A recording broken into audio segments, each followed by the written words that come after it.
ሞጣ ቀሬኑ በተግባር የሚገኝ ወንድማችን ነው። አብዛኛዎቻችን በችግር ደረጃ ቢደርሱበትም አስገብቶ ቤቱ ድረስ ወደ 1 ሚሊዮን ኮይን የሚያሰባስብ ጀግና ሲሆን ሞጣ ብለው ቢጠሩትም ስሙ ግን ዝቅ ባለ ሁኔታ ቢደረጅም ሞጣ በጣም የተከበረ ሰው ነው።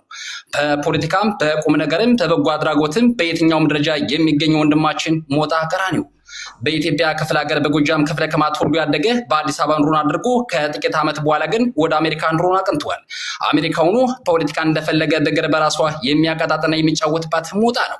አብይ ሲመጣ ሌላው ያንጨብጭቦ ሲቀበለው በአማራ ክልል ሞጣ ቀራኒዮ ግን አልቀበልም ያለ ጀግና ነው።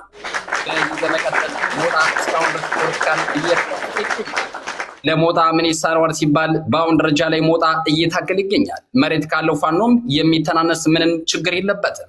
ሞጣ ቢሉት አከቡ ስሙን በሌላ ደረጃ እንዲሰየምለስን እናመሰግናለን። ስለዚህ ሰበር ዜና። ሰላም ጤና ይስጥልኝ ክብራት አድማጮቻችን እንደምን አመሻችሁ እንደምን ቆያችሁ። በአዲስ አበባ አራት ኪሎ አካባቢ ሁለት ባለስልጣኖች ሲቋምከተው ቦርጫቸው ፈንድሎ አስሮት ቹላት ለቀለቀ ተባለ። አብይ አህመድና ዶክተር አብይ አህመድ ጌታቸው ረዳ በትልቅ ሆቴል አካባቢ ሲሰጡ አምሽተው ቦርጫቸው ፈንድቶ አሲሉቶች ላጥለቀልቋል። በመተማ ወረዳ በሸዲ ቀበሌ አንድ መኪና ቲማቲም ጭኖ ሲሄድ አንድ ቲማቲም ወድቆ 10 ድንጋዮችን ፈረካከሰ። አንድ ቅማል ባለ 2 አውራጣት ተባብረው አንድ ቅማል በመግደላቸው 5 ዓመት ጽኑ እስራት ተፈረደባቸው። አንድ ደሮ በአለል 7 ሰዓት በመጨው የሞት 5 ዓመት ፍርድ ተፈረደበት። በመጨረሻውም የአሜሪካ 75 ዓመት አዛውንት የ15 ዓመቱን ወጣት ኢትዮጵያውያን ለማግባት በዝግጁ ላይ ሆነ ተገኝተዋል። እናመሰግናለን። መልካም ጤና ይስጥልኝ። በሞጣ ሚዲያ የምትከታተሉ ሞጣ በመጨረሻ ታሪክ እየሰራ ነው። ሞጣ እስካሁን ድረስ ሶሻል ሚዲያ በበጎ አድራጎት ሲጠቀምበት የነበረው ከ3 ቀን በፊት ግን በኮይንት ከፍላላችሁ ማለት ወደ ገቢ ማሰባሰቢያ የኔን ሚዲያ ወደ ትልቅ ነገር ማስተዋወቅ ፈልጋለሁ ሲል ሞጣ ታሪክ እየሰራ ነው። በትናንትናው ዕለት በኢትዮጵያ ታይታ የማታውቅ አንድ ግለሰብ ምላሷ እስከ ቅንድቧ የሚገኝ ኢትዮጵያዊቷን በታሪክ ለሚሰኝ ይዞ መጥቶልናል።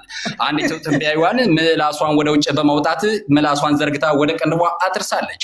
ይህ ሚዲያ እነ ሰይፍም ሆነ በኢትዮጵያ የተለያየ ኢትዮጵያዊ ሬዲዮን በማምጣት ሞጣ ቀራኒዮ በሶሻል ሚዲያ መጥቶ ኢትዮጵያውን አስተዋውቆናል።